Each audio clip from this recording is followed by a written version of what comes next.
Hello everybody, this is Lucy Nathanson, child therapist and founder of 𝗏𝗏𝗏𝗀𝗏𝗏. So today I'm very happy that we have a parent of a child with selective mutism here, Naomi, who's happy to share her experience of the journey of discovering that her child has selective mutism and the experience that she's had to hopefully help other parents who may be going through similar challenges. So thank you so much, Naomi, for being here and being open to share your story with us. No problem. So first of all, can you please describe your son's talking behaviour? So in what situations can he talk and which situations he can't talk in?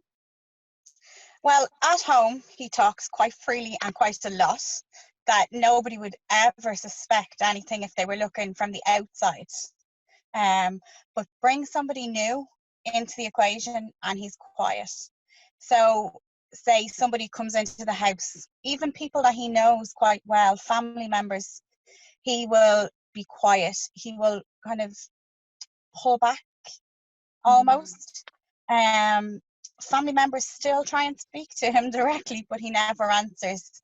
So he'll be quiet, or he'll nod, or he'll give a look. Some of his communication, he uses the teddy, and the teddy will nod or wave. If we're out at a shop, he won't speak. He'll pull me to whisper if he wants something. But generally it's a lot of hand gestures and pointing. He does get very, very frustrated too with it, especially if people are pushing him to speak. And I suppose I find as well, sometimes it's hard if people give him something, he won't take it directly, and that's fine. He'll use my hand to take it, but then you've people looking saying, well, he's not saying thank you, or, well, maybe that's my head. My feelings are people are saying, oh, he's a bit rude. Where is manners? I suppose, so before I knew he had selective mutism, I would have kind of saying, say please, say thank you. I would have kind of pushed him and saying, don't forget your manners. So I would have done that quite a lot before I realised that he had selective mutism. So no, at home he'll talk freely, but if we're out and about. Recently in school, before the school shut down, his teacher, she did a course, well, a workshop with me that was run by the speech therapist. And it was a workshop on selective mutism for parents and teachers of children with selective mutism, and it went through different stages and kind of how to help the child progress. So when he started, he spoke, well, whispered to one or two of his friends, and then before the school's lockdown, he had progressed as far as if the teacher asked him a question directly, he was able to answer it. But he still couldn't freely, if he wanted something, go up and ask the teacher. He would use one of his friends that he spoke to get them to ask the teacher for him. Right, so yes. she was aware of this, so she was able to say to him, is this what you want? And she said he would either nod or shake his head or roll his eyes.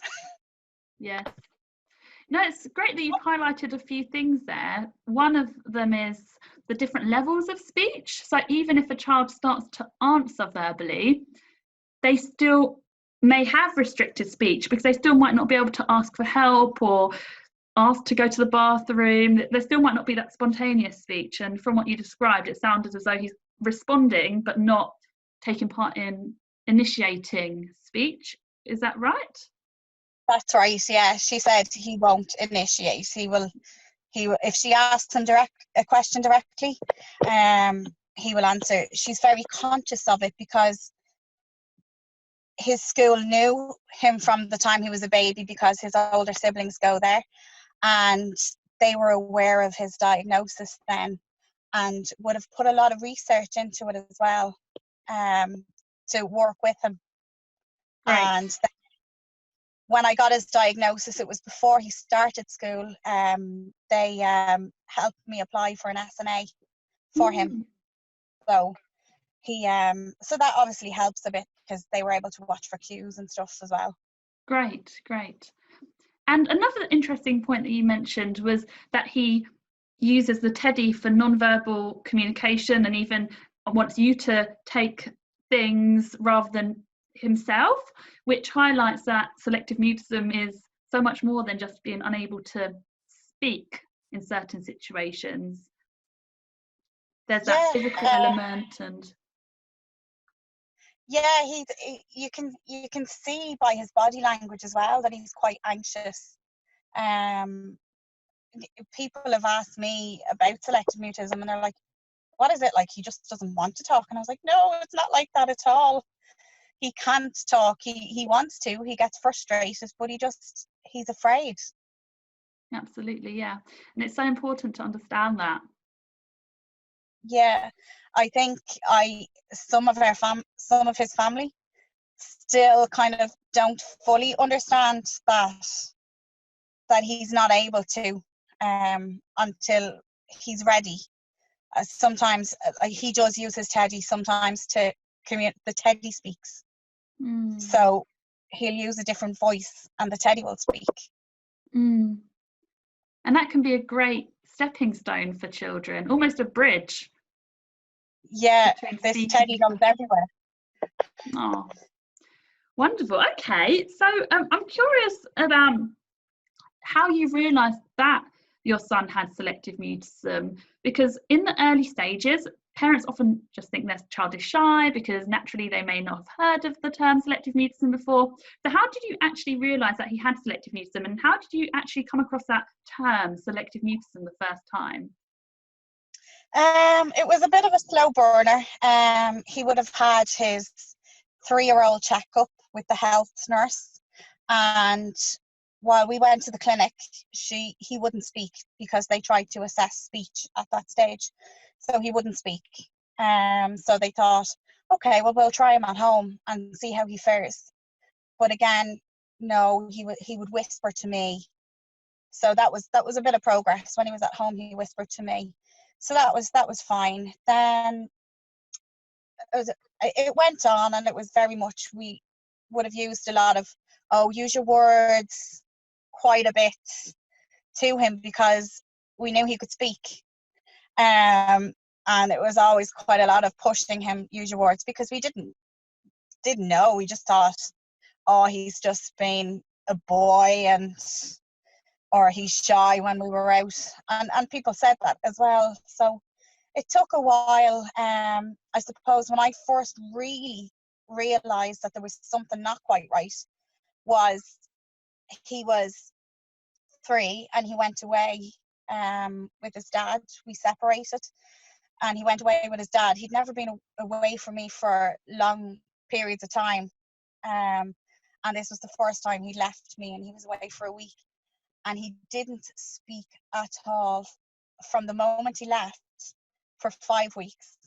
So I went to the GP to speak to the GP about it.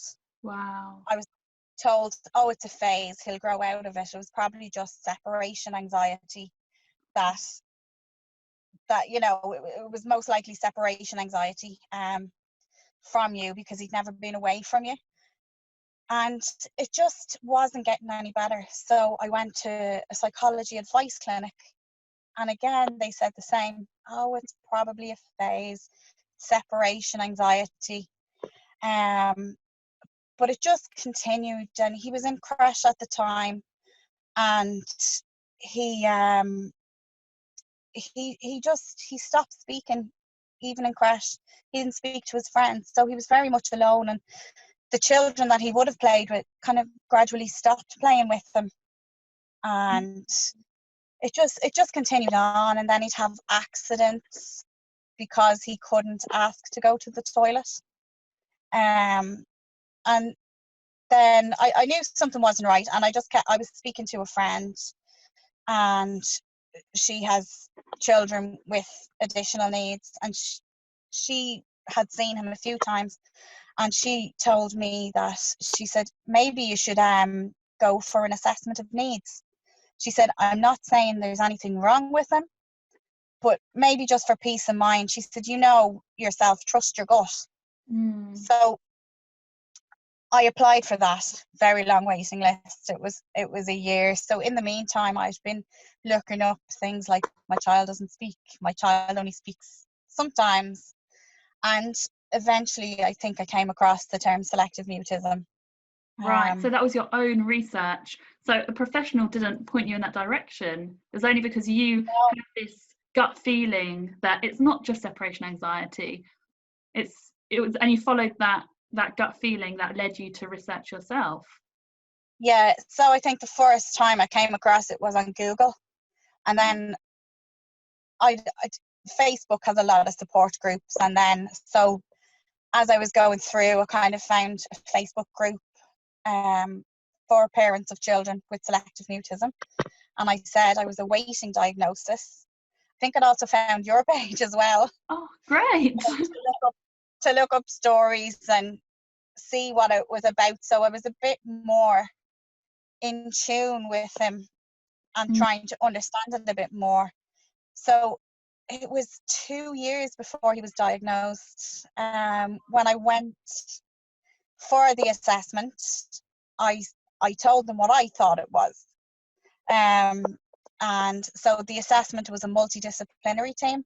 So because it's done under the Disability Act, there was a speech therapist, there was a psychologist, and an occupational therapist. So the speech therapist couldn't properly assess him because he wouldn't speak. So I had to try and take videos to show that he could speak, and they had to look at it that way. And then the psychologist, as she was going through her tests, he was using my hand, wouldn't go away from me. And it was finally then and they also went out and viewed him in his preschool, because as well as not speaking, I was as well as being told it was separation anxiety, because he was going to an Irish speaking preschool. I was told, oh, sometimes that will delay the language because he's doing 2 languages. But when they went to the preschool and they observed him there as well, and the psychologist finally came back in January 2019 to confirm that yes, he had selective mutism. And it was 2 years, but it was a great weight lifted because I went with my gut and I trusted it. But even when my GP got the report, they weren't aware. I had to explain to them that selective mutism is an anxiety disorder. Wow. So he wasn't aware, and he is the most amazing GP, but he just wasn't aware of it. So it went from there, and they referred us for more services. In addition, he has sensory processing difficulties as well, but the main thing is working with his selective mutism. Cool. Right. So while I was waiting for services, I got some private play therapy for him. So he went along with that, and it took, I think, about 5 or 6 sessions before I could leave the room. And then he'd start to go up, and he used his teddy to communicate. His teddy would point, his teddy would pick the toys and whatever else they were doing. And he's had a good few sessions, and he's gotten to the point where if his therapist can't see him, he will speak. So say he's using a tunnel or something, he will speak as long as she can't see him. Right. The teddy, first of all, the teddy started to speak. So teddy's voice. The teddy has a different voice to him. So yeah, that's how he speaks with her, and she's constantly working on that as well. Great. Wow, thank you so much for sharing that journey that you went through, because I think it's quite a common scenario where parents have this gut feeling that no, it's not just shyness, it's not just that my child will grow out of it, that it's separation anxiety, that they're stubborn, because and it's such a unique situation, because with most other disorders, the professionals have a lot of awareness about them. However, with selective mutism, there's this lack of awareness. Like you said, your GP is great, but still he hadn't heard of it, and you were educating him. And quite often parents will have this gut feeling that no, it's not, that's not how it is, and then they'll research just as you did, and they'll come across the term themselves. Yep. So, and that's exactly why I do the YouTube videos, and it's great that we're doing this video, so that hopefully a parent out there will watch this video sometime in the future and have that moment of, wow, maybe my child has selective mutism, and they can then start the process of getting help for their child. So yeah, amazing. So you've described the journey, and my next question was about the struggles that you face in getting support for your child, and you described, it sounded as though it had to be led by you, and you had to really take initiative. But yeah, what are the main struggles in actually once you had the diagnosis to then get the support for your son? Because of the way he was diagnosed, I had to have a liaison officer refer him then to the community services that were there. But again, it's all a long waiting list.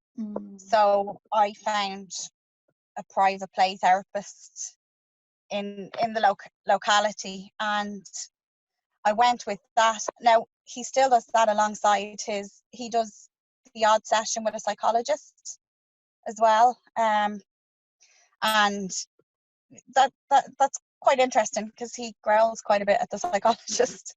So while he doesn't speak to him, he'll growl at him. But yeah, they're very good with the anxiety. They've explained how it is anxiety, and they try and give tips on how to manage his anxiety again. But I have to say, I think looking at your videos, I get a lot more information, because it was one of your videos with the pressure words that nobody ever brought that to the forefront of my mind. I didn't realise that asking him to say please and thank you put so much pressure on him. So yeah, your videos have been amazing in the journey of how to deal with it, because it's still, even with the services, there's still not a huge amount of information on how to help your child. Sure. They're dealing with the anxiety, but it's like they're dealing with kind of clinical anxiety rather than, I'm not a psychologist, but how I feel is they're dealing with anxiety as they would an adult rather than a child, and how to get the child to progress and enable them to move forward, to speak. Yeah, and like you say, of course it's an anxiety disorder, but it's the goal is, number one, to reduce the anxiety, but then once we've reduced the anxiety, the child doesn't necessarily just start talking.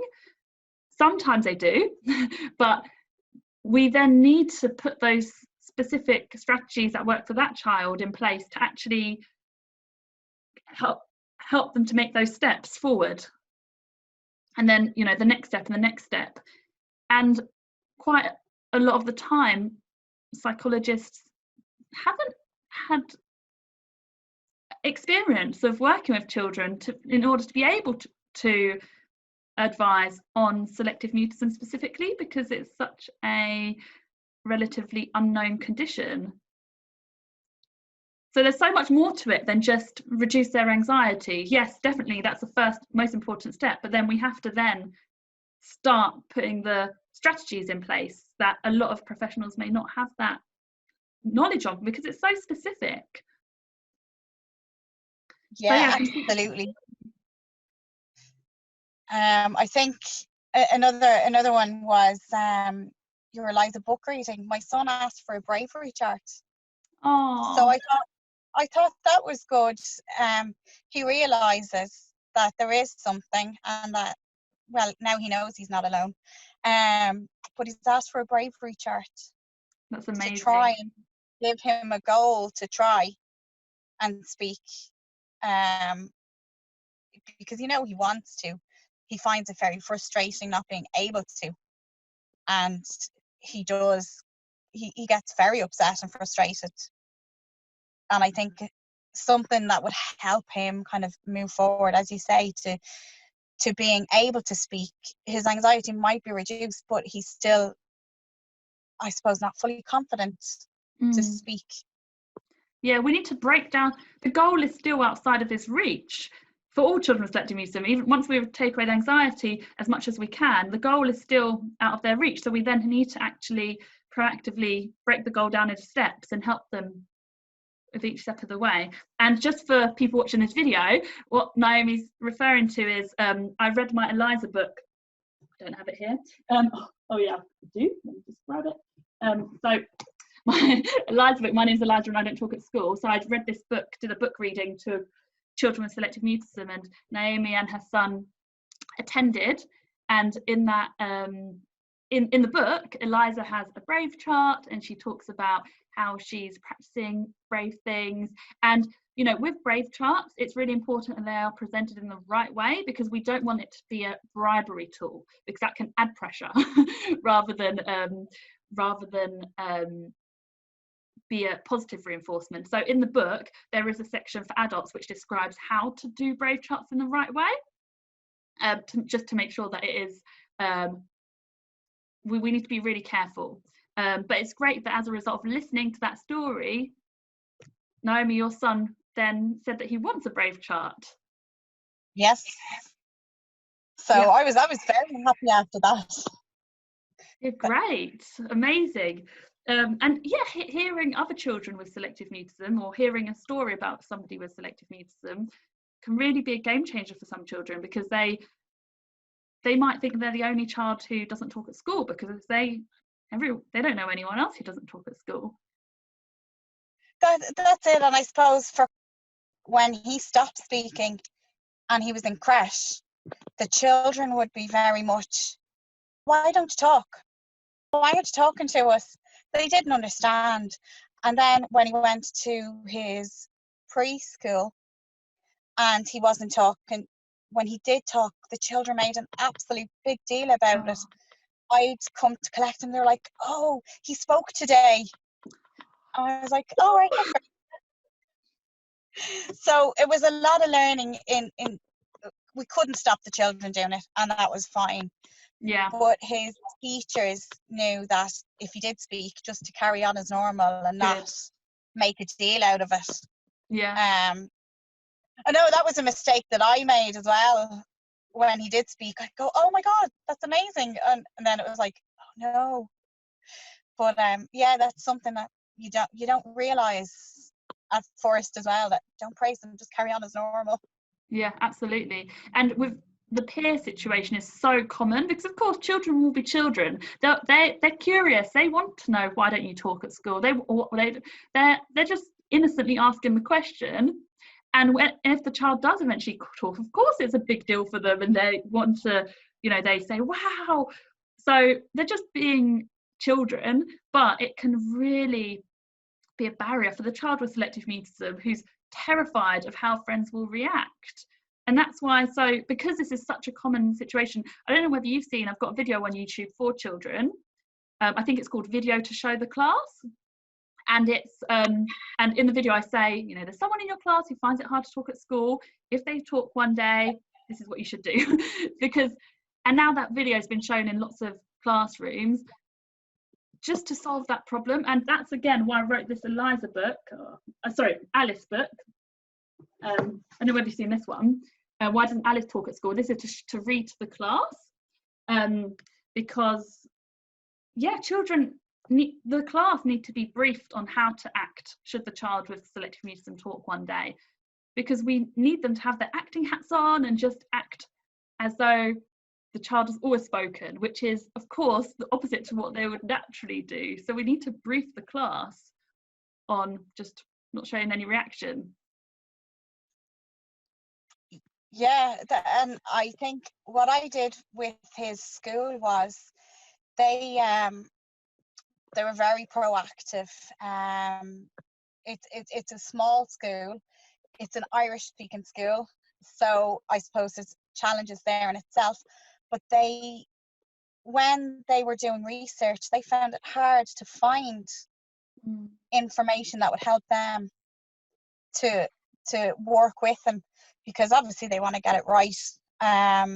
So I gave them some pointers, actually pointed them to your Facebook page as well and YouTube, because I thought that it's important that they get the right information as well to help guide the child and help them work with the child as well. Because there isn't a lot of information for them. They can deal with lots of other disorders, but selective mutism hasn't really come up. And from that workshop that I did, there was quite a few teachers there, and they ranged from my son 6 right up to secondary school where they're teenagers. So it was really interesting to hear other parents and teachers with older children and how they have overcome things or how they're still dealing with it. Yeah, absolutely. Great. So you've described your journey of, firstly, when your child wasn't talking and you were told by people, if everyone, that it was separation anxiety, and how you had that gut feeling that it's not just separation anxiety. So you then started to research and came across the term selective mutism. You then had that whole journey with the GP and the psychologists, and finally got support for your son. So it's been quite a journey to get to this point. So what particularly helped you in helping your child? What were the moments or the resources? I think attending that workshop seems to have been something that has really helped you. Is there anything else that has helped you in this process? The workshop was very good. There's the Facebook group. There's an Irish one that it's all people kind of just in Ireland of children with selective mutism. Yeah, so it's called Selective Mutism Ireland, isn't it? I think so, yeah. I can't remember off the top of my head. So I am on that, and it's very good kind of seeing other parents and getting tips. And the lady, I think, that set it up, she had some documents as well that kind of you can give to the school, you can read for yourself. It's peer support, really, but it's good with finding information and helping each other. Then as well, I've learned a lot from your YouTube videos. The pressure words is the big one. Yeah, it's looking around basically to find the resources, because you can't just go in and say, I need something on selective mutism. Yeah, people great. look at them. So connecting with other families and watching videos, getting information about selective mutism and the workshop, just getting that toolbox of how to help your son and speaking to people who understand. That's it, and what works for one parent might not work for another, but it's all trial and error, I found, with things that might work for him. And he uses his 𝗕cie to communicate, so I'll take that. Yeah, sure. I'll take him using his 𝗕cie. If that's what works for him.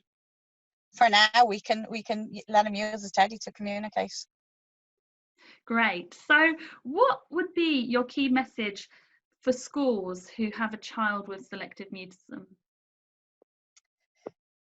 It would be research it and look for information. It is hard to come by. There are good sites, and I suppose work with the child. Don't force them to speak. I found with my son, if they were doing a concert, he wouldn't like it. He'd sit and I could see him rock to self-soothe. So don't force them. If they don't want to take part, kind of just let them. When he was kind of left to himself, he would take part. Now, he might not speak, he might just open his mouth and look like he's taking part, but that was it.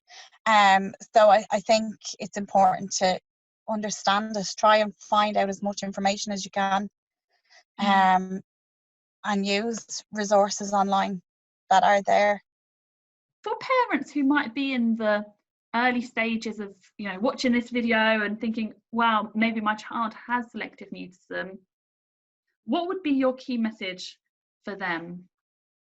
Absolutely trust your gut.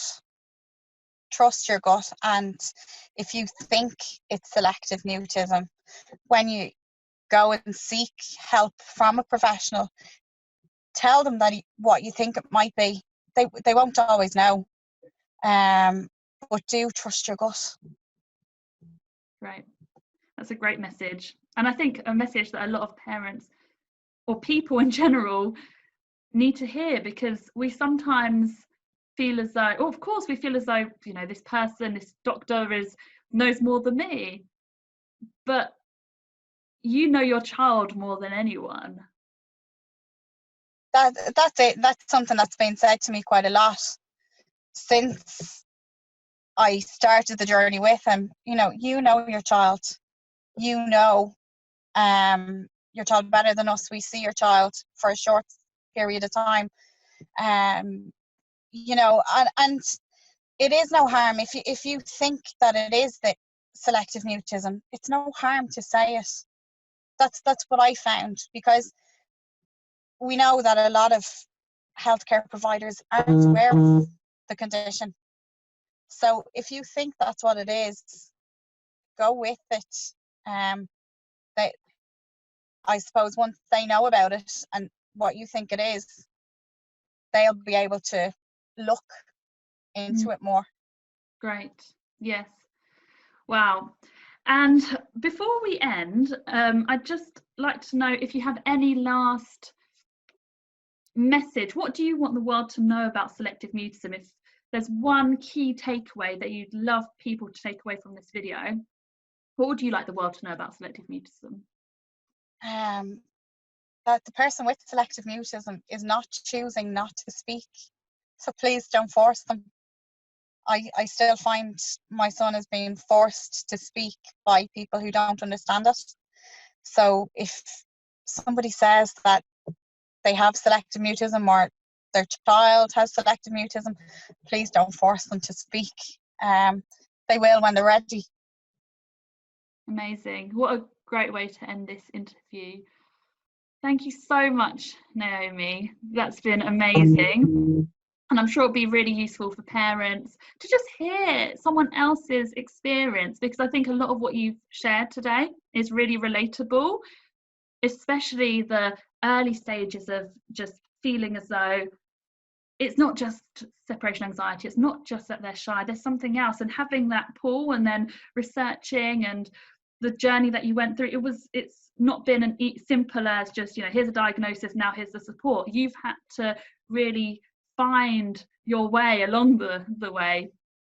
So I think that's really relatable, and a lot of parents will hopefully get some comfort in seeing that they are not the only ones going through this, and somebody has also gone through this, and you know, there is a light at the end of the tunnel. So thank you so much, Naomi, and thank you so much for watching this video. I hope you found this video useful. Please don't forget to subscribe to this YouTube channel and like the Confident Children Facebook page, where I regularly share resources, videos, and everything selective mutism. And have a look at my website, confidentchildren.co.uk. So have a lovely day, everybody. Take care.